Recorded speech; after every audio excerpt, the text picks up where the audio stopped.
మన ప్రభువును మన రక్షకుడును సర్వలోకనాథుడైన ప్రభువైన యేసుక్రీస్తు నామం పేరట అనుదినము దేవుని వాక్యాన్ని వింటున్న గనులైన దేవుని బిడ్డలైన మీ అందరికీ హృదయపూర్వకమైన వందనాలు తెలియజేస్తూ ఉన్నాను.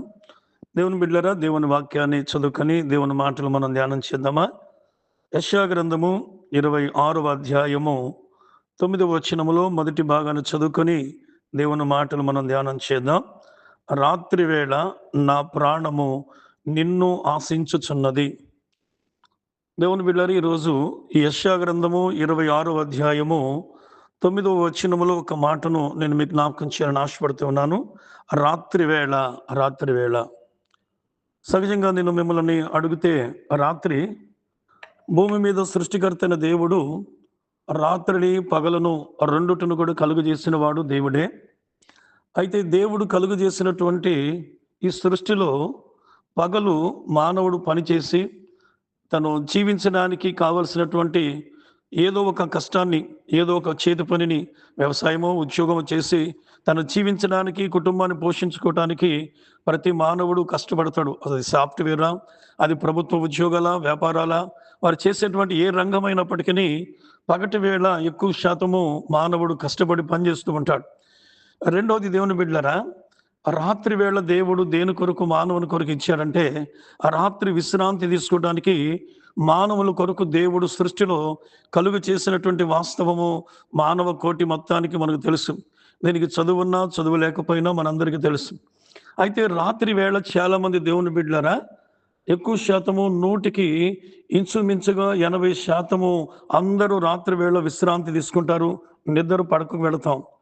20% ప్రయాణాలు చేస్తూ ఉండొచ్చు.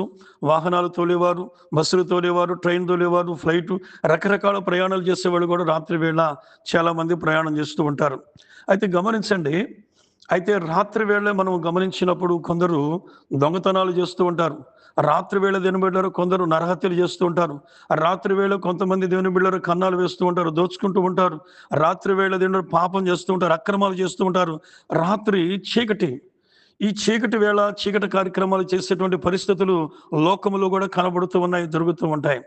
కానీ ఈ భక్తుడు అంటున్న మాట ఏంటంటే, రాత్రి వేళ నా ప్రాణము ఏం జరుగుతుంది? ఆయన అంటున్నాడు, నా ప్రాణము నిన్ను ఆశించుచున్నది. ఎవరిని? దేవుని బిడ్డలారా గమనించండి, ప్రాణమునకు మూలమయ్యున్న దేవుడు, మనకు ప్రాణమునిచ్చినటువంటి ప్రాణదాత అయిన దేవుని యొక్క ఆ దేవుని అంట, నా ప్రాణము రాత్రి వేళ నిన్ను ఆశించుచు ఉన్నది. దేవునికి స్తోత్రం, హల్లెలూయా. మానవుని యొక్క దేహము 3 భాగములు ఉన్నాయి కదా, శరీరము, ప్రాణము, ఆత్మ. చూడండి, ఈ శరీరము దేవుని బిడ్డలారా విశ్రాంతిని కోరుకునేటువంటి సమయంలో, అలాగే గమనించినట్లయితే ఆత్మ 2 అనగా ప్రాణము, ఆత్మ 2 కూడా దేవుని దగ్గరికి అతను దేవుని ఆశిస్తున్నాయని ఈ భక్తుడు మాట్లాడటం చాలా ఆశ్చర్యం కదా. మీరు గమనించండి దేవుని బిడ్డలారా, సహజంగా ఈ రోజున ప్రతి ఇంటిలో ఒకరో ఇద్దరో బీటెక్లు చదివిన వారు పిల్లలు ఉన్నారు కదా. ఈ రోజున సాఫ్ట్వేర్ రంగంలో కానివ్వండి, కొన్ని పనులలో, కొన్ని ఉద్యోగాలలో రాత్రి వేళ పనిచేసేటువంటి వారికి జీతాలు ఎక్కువగా ఇస్తారనేటువంటి వార్తలు మనం వింటాం. అంటే రాత్రి కష్టపడి పనిచేసేటువంటి వ్యక్తులకి, అంటే తన నిద్రను చంపుకొని దాని కొరకు పని చేసినందుకు అందరికి ఇచ్చే జీతాల కంటే రాత్రి పనిచేసే వారికి జీతం ఎక్కువ ఇస్తారని ఒక వార్త ఉంది. దేవుని బిడ్డలారా, అయితే ఈ భక్తుడు తాను నిద్రను చంపుకొని రాత్రి వేళ దేవుని కొరకు తన ప్రాణమును ఆశిస్తూ ఉంటే, దేవుడు ఏం చేస్తాడు అంటే, దేవుని బిడ్డలారా, రాత్రి వేళ తప్పనిసరిగా ఆయనను ఆశ్రయించిన తన ప్రాణాన్ని ఆయన మేలుతో తృప్తిపరుస్తాడు, ఆదరిస్తాడు, దర్శిస్తాడు. రాత్రి వేళ దేవుని కొరకు ఎవరైతే రాత్రి వేళ తన ప్రాణమును దేవుని కొరకు ఆశిస్తుందో, ఖచ్చితంగా ఆ యొక్క వ్యక్తులను, ఆ రాజులైనా భక్తులైనా ఎవరైనప్పటికీ దేవుడు రాత్రి వేళ వారిని దర్శించినప్పుడు ఖచ్చితంగా దేవుని బిడ్డలారా దేవుడు మాట్లాడతాడు. చూడండి, మనం చూస్తూ ఉంటాం క్రొత్త నిబంధన గ్రంథములో యోహాను సువార్తలో దేవుని బిడ్డలారా 3వ అధ్యాయము ప్రారంభ వచనములలో ధర్మశాస్త్రమును ఎరిగినటువంటి నికోదేము అనబడినటువంటి ఒక వ్యక్తి రాత్రి వేళ తన ప్రాణము యేసయ్యను ఆశించింది. దేవుని బిడ్డలారా, ఇతను పగటి వేళ ఆయన యేసు దగ్గరికి రావటానికి కొన్ని అభ్యంతరాలు, కొన్ని ఆటంకాలు ఉండొచ్చు. ఎందుకంటే ధర్మశాస్త్రములో ఉన్నటువంటి వారు యేసుని నమ్మట్లేదు.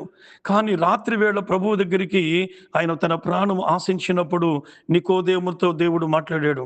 దేవుని బిడ్డలారా, ధర్మశాస్త్రములో ఉన్నటువంటి వ్యక్తి, అనగా రక్షణకు దూరంగా ఉన్న వ్యక్తి, సత్యమునకు దూరంగా ఉన్న వ్యక్తి రాత్రి వేళ తన ప్రాణము దేవుని ఆశించినప్పుడు నికోదేముతో మాట్లాడిన దేవుడు నికోదేముకు నూతనమైనటువంటి జన్మను, నూతన జీవితాన్ని దేవుడు రాత్రి వేళ దేవుని యొద్దకు వచ్చిన తన ప్రాణాన్ని మేలుతో తృప్తిపరిచి దేవుని కుమారుడిగా, పరలోక రాజ్య వారసుడిగా దేవుడు చేసుకున్నాడు.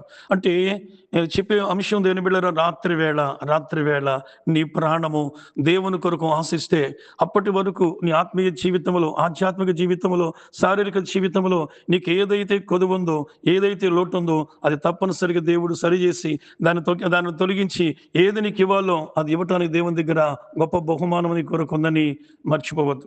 దేవుని బిడ్డలారా, దేవుని మాటలు మరొక విషయాన్ని కూడా మనం జ్ఞాపకం చేసుకుందాం. మనం గమనించినట్లయితే పరిశుద్ధ గ్రంథములో న్యాయాధిపతుల గ్రంథము 7వ అధ్యాయము 9వ వచనములో దేవుని బిడ్డలారా, రాత్రి వేళ గిద్యోను దగ్గరికి దేవుడు వెళ్ళాడట. చూడండి, రాత్రి వేళ దేవుడు గిద్యోను దగ్గరికి ఎందుకు వచ్చాడు? దేవుని బిడ్డలారా గమనించండి. ఈ 9వ వచనములో దేవుడు అంటాడు, ఆ రాత్రి యెహోవా అతనితో ఇట్లనెను, నీవు లేచి దండి మీదకు పొమ్ము, వారిని నీకు అప్పగించెదను.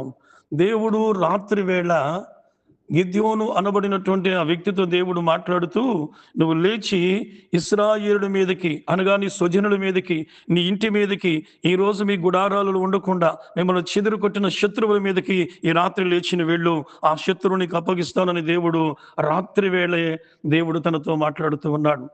తల్లులారా, తండ్రులారా, ఈ వర్తమానం వింటున్న వాళ్ళారా, రాత్రి సమయము దేవుని సన్నిధిలో నీ ప్రాణం ఆశిస్తే ఇదిగో నీ శత్రువులను నీ ద్వారానే తరుముతాడు. అనగా నీ శత్రువు నీ దగ్గర ఉండకుండా, నీ ఇంటిలోనికి వచ్చిన శత్రువు, నీ బిడ్డల జీవితంలోకి వచ్చిన శత్రువు, నీ కుటుంబాన్ని రకరకాలుగా గలిబిలి చేసి నీ ఇంటిలోనే ఉండకుండా నెమ్మది లేకుండా చేస్తున్న ఆ శత్రువుని తరమాలంటే రాత్రి వేళ నీ ప్రాణము దేవుని ఆశ్రయించి, దేవుని ఆశించి నువ్వు దేవుని వైపు చేతులెత్తి నువ్వు దేవుని మహిమపరచగలిగితే, దేవుని గణపరచగలిగితే నీ ఎదుట ఉన్న శత్రువును దేవుడు తరమటం ఖాయం, దేవుడిని సహాయం చేయడం ఖాయం.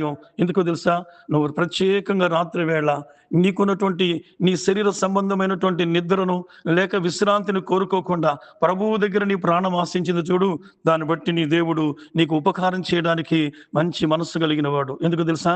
ఆయన 33.5 సంవత్సరాలలో రాత్రంతా కూడా మెలకువగా ప్రార్థించిన వాడు, నీ రక్షకుడు, నీ విమోచకుడు.